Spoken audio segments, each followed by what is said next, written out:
우리가 이 세상을 살 때 자신의 의지나 노력과는 상관없이 일이 잘 해결될 때가 있습니다.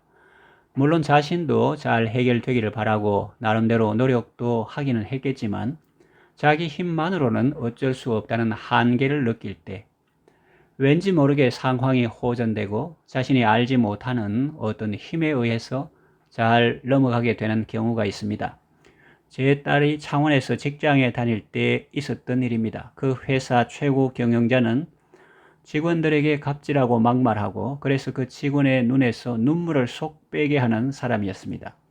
많은 사람들이 그 사람 때문에 스트레스 받고 회사를 그만두기도 했습니다. 그래도 새 직원을 뽑으면 된다는 식으로 행동하면서 변하지 않았습니다. 물론 제 딸도 스트레스를 많이 받았죠. 어느 날 참는 것이 한계에 도달했습니다. 회사를 그만둘 결심을 했습니다. 그런데 다음 날 집에 와서 신기한 일이 일어났다고 했습니다.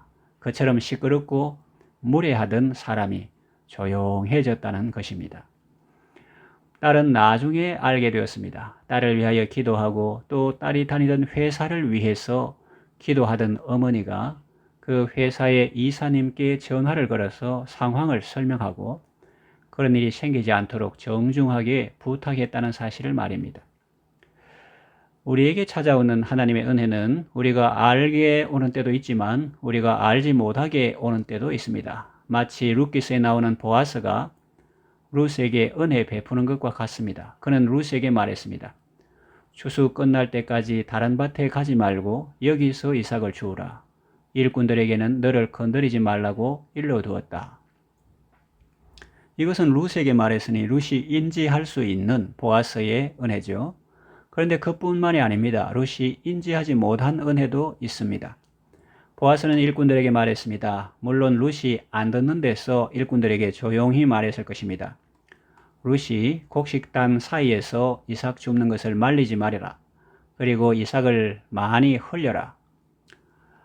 룻은 땀 흘려 일하면서 왜 이렇게 추울 것이 많지? 하면서 눈 돌릴 틈도 없이 열심히 이삭을 주었을 것입니다. 그것이 우연일까요? 아닙니다. 다 보아스의 은혜입니다. 이처럼 룻과 같은 우리에게 보아스와 같은 예수님의 은혜는 끝이 없습니다. 이것은 우리의 기도 생활에도 적용됩니다. 예수님은 우리가 기도할 때 우리와 함께 기도하시며 우리의 기도를 도와주십니다.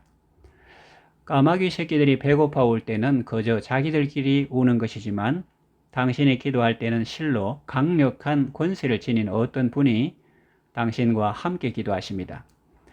어떤 사람이 누가복음 18장 13절에 나오는 말씀과 같이 하나님 불쌍히 여겨주세요. 저는 죄인입니다. 라고 울부짖을 때 그 사람의 기도 소리를 잘 들어보십시오. 들리십니까? 어떤 분이 그 사람 옆에서 목소리를 합하여 기도하십니다. 둔하고 무딘 사람의 귀에는 들리지 않지만 하나님의 귀에는 들립니다. 하나님의 귀에는 죄인의 목소리보다 더 크고 더 감미롭고 더 강력한 능력을 지닌 어떤 음성이 목청을 높여서 아버지, 제가 흘린 보배로운 피를 통하여 저 사람을 용서해 주소서 라고 간청하는 것이 들립니다. 죄인의 목소리는 가냘 폭이 그지없지만 그분의 음성은 뇌성처럼 장엄합니다.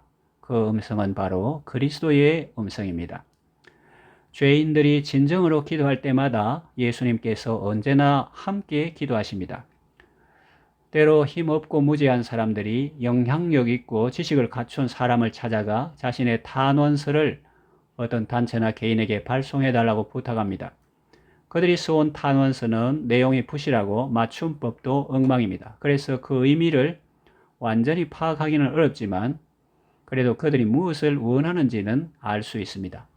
그러면 그 부탁을 받은 사람은 탄원서 원본의 내용을 잘 정리하여 그들이 원하는 바를 정확히 진술하는 탄원서를 다시 작성합니다. 그런 다음 거기에 그들을 도와주길 바란다는 말을 적고 그 밑에 자신의 이름을 적습니다. 결국 그들은 새로운 탄원서 맨 밑에 적힌 그의 이름 덕택에 소원하는 것을 얻게 되죠. 바로 이것이 우리가 하나님께 서투르고 부족한 기도를 드릴 때 주 예수님께서 우리를 위해서 하시는 일입니다. 예수님은 우리의 기도를 다시 잘 정리하여 기록한 다음 맨 밑에 자신의 이름을 적고 속죄의 보혈로 겉봉을 봉인하여 하나님의 보좌로 올려 보내십니다.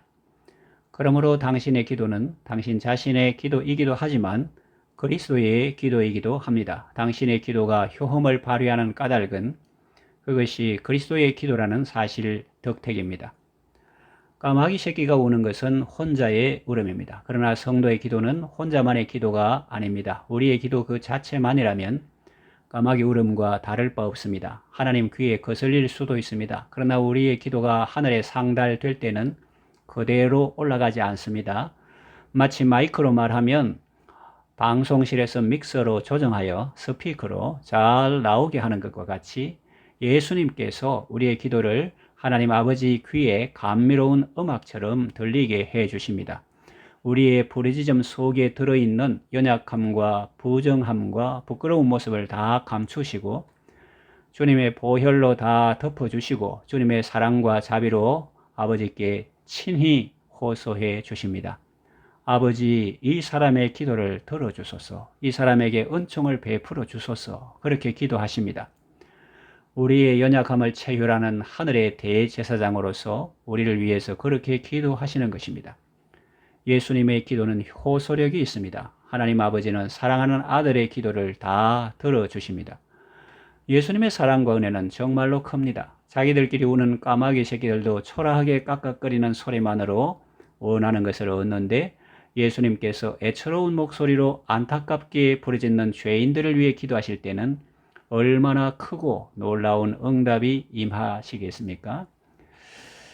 히브리서 7장 24절에서 25절 예수는 영원히 계심으로 그 제사장 직분도 갈리지 아니하느니라. 그러므로 자기를 힘입어 하나님께 나아가는 자들을 온전히 구원하실 수 있으니 이는 그가 항상 살아 계셔서 그들을 위하여 간구하심이라.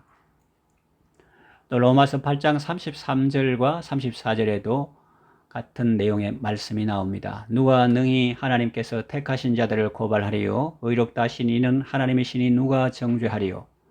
죽으실 뿐 아니라 다시 살아나신 이는 그리스도 예수시니 그는 하나님 우편에 계신 자요 우리를 위하여 간구하시는 자시니라. 우리의 기도가 응답되는 이유는 예수님께서 우리와 함께 또 우리를 위해서 기도해 주시기 때문입니다. 우리의 기도가 효력 있는 이유는 예수님께서 우리 배후에서 기도해 주시기 때문입니다. 이제 말씀을 정리하며 맺으려고 합니다. 우는 까마귀 새끼에게 먹을 것을 주시는 하나님께서 울부짖는 자녀의 기도를, 그것도 사랑하는 독생자 예수님을 통해서 들려오는 기도를 어찌 외면하시겠습니까? 그런 일은 절대로 없습니다. 반드시 응답해 주십니다. 그러니 여러분, 기도 응답의 확신을 가지고 기쁨으로 아뢰시기 바랍니다. 기도합니다. 하나님 아버지, 예수님을 우리의 중보자로 보내주셔서 감사합니다.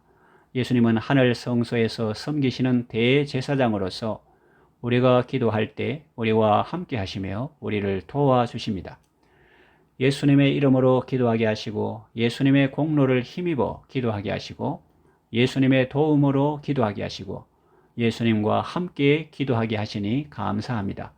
우리 기도의 강력한 후원자시며 인도자시며 중보자이신 예수님을 의지하고 감사와 기쁨과 담대함으로 아뢰게 하소서. 예수님의 이름으로 기도합니다. 아멘.